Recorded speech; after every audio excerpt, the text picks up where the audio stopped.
गंजाम जिला दिगपहंडी दंडनाचर किन्नर अभिनेता मृत्यु घटना दिगपहंडी चिकिटी रोडर कालिया नगर में रहुथिबा उमेश महाकुंड ओरफ बबुल को गिरफ कला पुलिस गत 12 तारिख तथा शनिवार सकाळु दिगपहंडी ब्लॉक फासीगुड़ा ग्रामर एक घर कोठीनड़ा ग्रामर किन्नर अजित बिसोई ओरफ अर्चिता मृतदेह मिलता।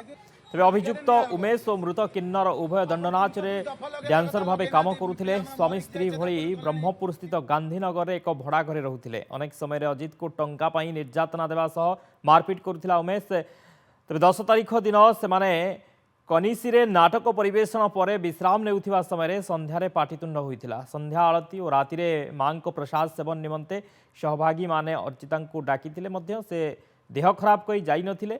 सकाळु घर मालिक साइकेल नेबा को घर को आसीथिबा बेले घर कबाट खोला रहिथिला। घर भितर को जाई अर्चिता ओढ़णी देई आत्महत्या करथिबा देखिथिले। तेज यात्रापार्टी मैनेजर और मृतकंक बापा सरोज बिसोई एने पुलिस रे एतला देइथिले। पुलिस बुधवार दिन अभियुक्त उमेश को गिरफ करी कोर्ट चालान करथिबा थानाधिकारी प्रशांत कुमार पात्र सूचना दैछन्ते। अभियुक्त गिरफ दाबी रे थाना घेराव करथिले किन्नर।